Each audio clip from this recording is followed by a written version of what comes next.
Hold on. Here we go. Okay. Am I reading that wrong? 201?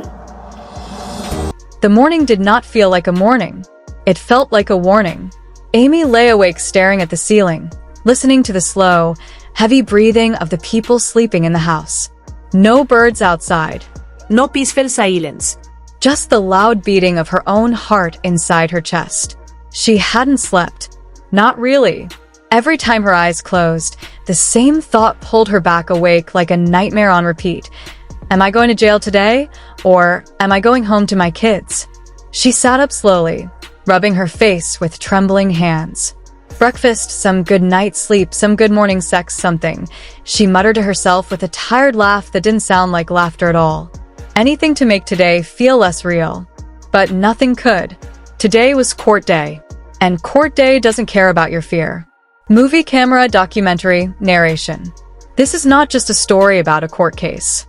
This is a story about choices, consequences, and a mother standing at the edge of losing everything. Outside, the world moved like nothing was wrong. Cars passed. People laughed. Life went on. But for Amy, time had slowed down to a terrifying crawl. She stepped outside where the others were already gathered near the rocky ledge. "What are you two doing?" someone yelled. "Mining for buried treasure," came the joking reply. Laughter echoed. But Amy wasn't laughing, because she knew something they didn't. You can joke when your future isn't on. In her thoughts, Amy, if I jump, maybe it'll distract me. If I fall, maybe it'll hurt less than what's inside my head. But she couldn't do it. I couldn't make myself jump off that damn plunge, she admitted, her voice shaking. It wasn't the falling that scared her. It was the landing. That moment when your body hits reality and you can't get back up. Because sometimes in life, the fall is fast, but the consequences are slow and painful. Movie camera friends push. Life doesn't wait, so I gotta push her off the ledge. One of them joked. That's the best part. Amy forced a weak smile. But fear has weight. And today, fear was heavy. "You have to push me off too," she whispered. She stayed behind, collecting rocks instead. "Look how many rocks I got." Mining peace where she could find it. "I'd rather be over here keeping my peace. This is the most peace I've had in a long time." But peace is fragile when the law is involved. Her phone rang. "Hello? I'll be there in like 30 minutes. And just like that, Peace was gone. Balance scaled the courthouse, where fear becomes real as the car moved toward the courthouse. Amy's hands shook in her lap. "So today I'm heading to the courthouse," she said quietly, "and my nerves are on 100 right now." She hadn't been sleeping. She hadn't been eating. Not because she didn't want to, but because fear doesn't need permission. Am I going to end up in a jail cell? Or am I going to end up home with my kids? Her voice cracked. Myself, I don't give a damn about. But my babies, they're my everything. My boys need me, and I need them. Advice before court. The rules of survival. Main thing is, be polite. Don't say a damn crossword to nobody. If you show your ass in there, the judge will throw the book at you. Amy nodded silently. Sit there. Shut up. Don't speak unless you're spoken to. These weren't just rules. They were survival instructions. Someone took the day off just to be there with her. Because even the strongest people need witnesses when they're breaking. She got this mentality like it's gonna just disappear on its own. One voice said. But court doesn't disappear. Court remembers. Police garlight what really happened. It was messed up, someone said. She was just trying to get help, and it turned into this. Stupid decisions were made. Another admitted. Mistakes were made. Lessons were learned. Because life doesn't give warnings before consequences. It only gives lessons after pain. Collision the threat, 30 years. If he wants to throw the book, you're looking at 30 years maximum. 30 years. A number so big it doesn't feel real until you imagine missing. Your son's first girlfriend, your child's graduation, your future, that never happens. One day in jail was enough for me. Amy whispered. We 5 minutes away, someone said. You ready to get this taken care of? She swallowed. As ready as I'll ever be. Broken heart fear for Amy. Not for the men. I ain't worried about Brian, someone said.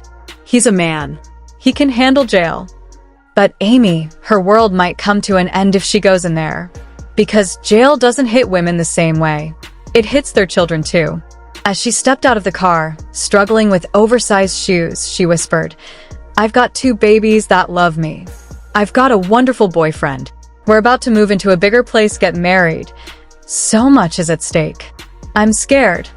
Adult balance scale in front of the judge. She stood shaking. Her lawyer spoke. Your Honor, we request a continuance. More time. More waiting. More fear. Amy felt sick. My stomach hurts, she whispered. I feel like I'm about to throw up. Silence. Then, the continuance is granted. Hourglass and not done 30 more days of hell, 30 more days. 30 more nights of not sleeping. 30 more days of not knowing. To be honest, I don't even know how to feel. Because waiting can be worse than punishment. If the judge wakes up in a bad mood next month, she could miss the next 30 years of her kids' lives. Her lawyer promised to try for a misdemeanor.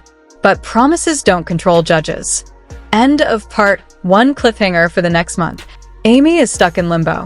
Not free. Not jailed. Just suspended between hope and disaster. And the real question remains, when the judge speaks again, will Amy walk out a mother or walk into a cell? Long-form, deep, emotional documentary continuation. The heavy glass doors of the courthouse opened slowly. As Amy stepped inside, she felt the air shift. It wasn't just colder, it felt heavier, denser, suffocating. Laughter wasn't allowed here. Talking freely wasn't allowed here. Every movement, every breath had weight. Her footsteps echoed on the polished floor. Top, top, top. With every step, her heart raced faster. Brain Amy, inner monologue, please don't stare at me.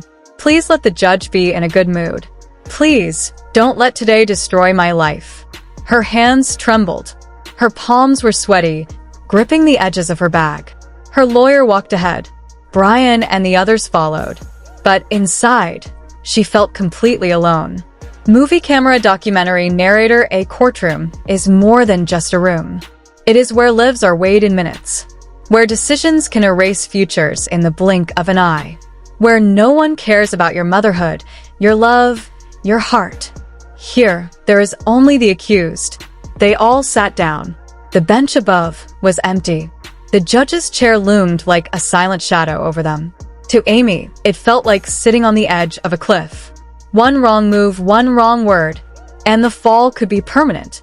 Woman judge enters, all rise. The court clerk announced. Everyone stood. Amy's knees shook. The judge entered, her expression stern. No smile. No softness. Only law. They all sat again. The case number was called. Amy's name echoed through the room. Her body froze. Prosecutor versus defense, the district attorney stood. Each word was precise, sharp. Every sentence painted Amy as dangerous, reckless, someone to be punished. Every syllable pressed against her chest like a weight she couldn't lift. Then her defense attorney rose. Your Honor, we request a continuance, he said calmly. Amy held her breath. The lawyer explained. More time was needed for investigation, evidence required further review, a fair trial needed more preparation. The judge listened silently. No expression, just a still, intimidating calm. Brain Amy, physical reaction. Her stomach churned. Her chest felt tight. Her head spun.